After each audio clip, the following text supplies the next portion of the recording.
So now that we've done check-in, let's just move straight into our topic for today, which is going to be our Embari body type eating system.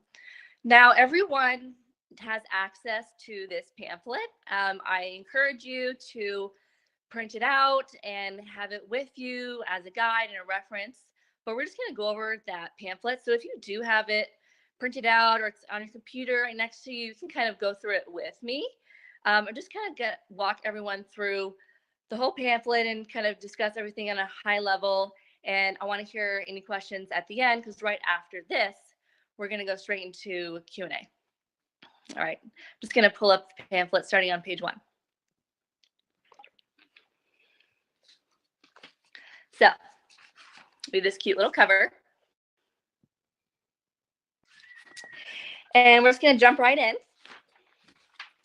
to page 3. Talking about what the heck is a BTE system.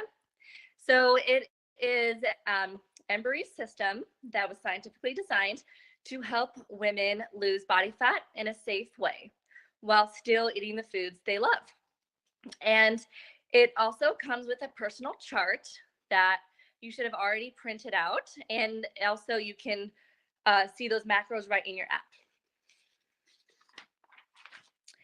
Page 4.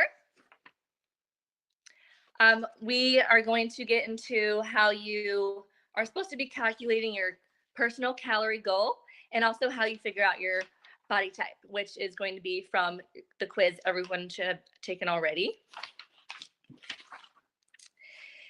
Page 5, so big number 1.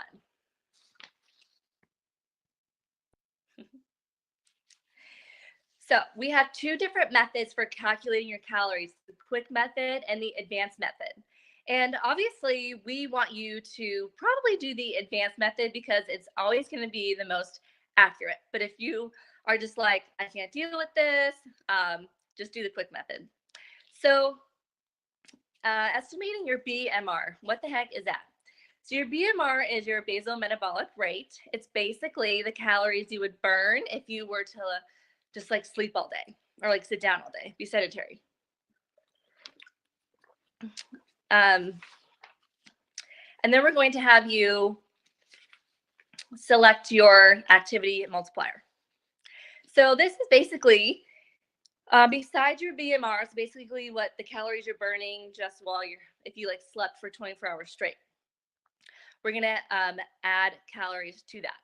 So you be honest here, because this is what holds a lot of girls up. They don't really know how many calories they're burning. So try to get some sort of idea of how many calories you are burning in that workout. A lot of times people will overestimate the calories that they're actually burning. So for example, if you tend to run outside for like a half an hour, maybe next time you're at the gym, run on the treadmill, punching your weight, just to really see how many calories you're actually burning. And also a good way is to just Google it. A lot of websites have information on how many calories are burned for certain exercises. So right here, it will show you what we mean by the activity levels. So for example, if you are burning 259 calories a day, and that's a 7-day average, then you would be considered lightly active. Your multiplier would be 1.375. Okay, so it does require a little bit of math, but it's totally fine because it's 2019 and we have calculators. So just get out your calculator. It'll take you no more than like 5 or 10 minutes, I promise. And then we're going to talk about deficit. Now, this is where you have to be careful, right? So some people think, oh, I need to lose weight. I need to slash my calories. And that is actually going to backfire on them because their body is going to go into what's called starvation mode. And it's really just going to backfire on the person. So we are all about a healthy deficit, in which you will see it is 20 to 25% of a cut. So basically, you should only be eating like 75% of your calories from your TDEE. So basically, what you burn if you slept all day plus your activity level. And you should only be eating 75% of those calories. So I hope that makes sense to everyone. And then if anyone is wondering what the heck maintenance means, it just means that you're eating at a level where you are not going to gain weight or lose weight. But with our clients, we really preach fat loss. And so our clients are always going to be in a healthy deficit for a safe amount of time. All right. So moving on to the second section, dominant body types. So everyone should have taken that quiz, share it with your friends. It's fun. We have like celebrity pictures in there.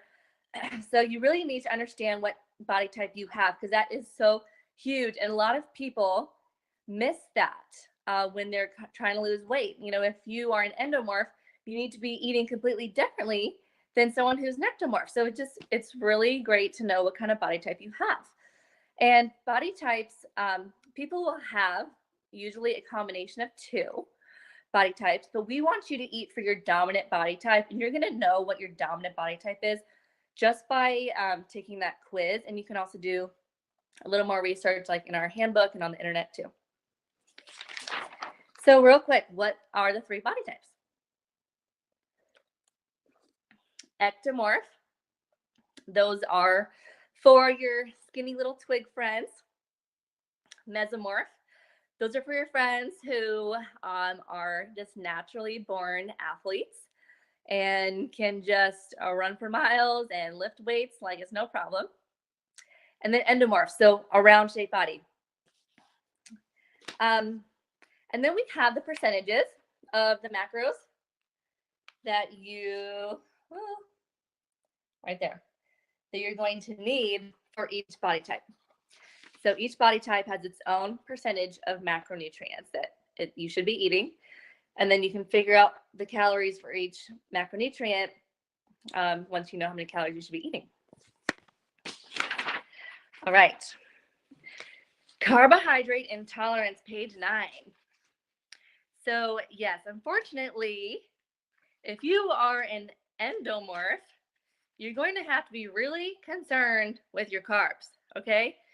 The other body types can get away with a little wiggle room with carbs, but if you are an endomorph body type, you have to be really careful about not going over your allotted amount of carbs for the week. It's very important because that body type just has less tolerance for carbs and storing them as fat.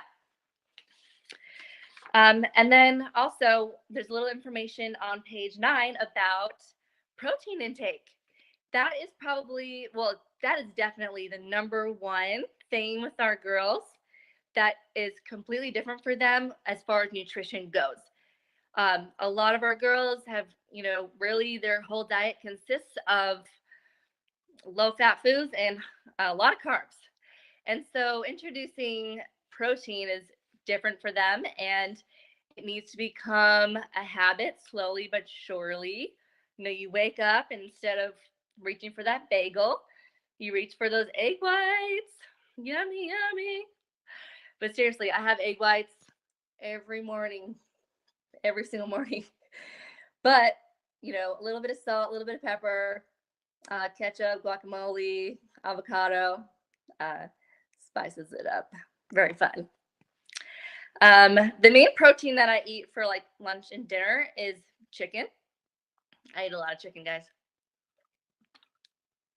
I'm going to turn into a chicken probably. I also like shrimp and salmon. I love sushi. If you're a sushi lover, get like the cucumber wrap rolls and go to town. Lots of protein there. So protein, some people don't understand why the heck I should eat protein. There are so many reasons, but just a couple reasons are that it suppresses hunger. So you're not going to be as hungry, and it increases your metabolism. Protein takes the most amount of energy and time to digest. So you're actually burning extra calories if you eat protein than if you were to eat fat and carbs. And also, if you're doing the resistance training that you're supposed to be doing, you are going to need protein to help rejuvenate those muscles that you're breaking down.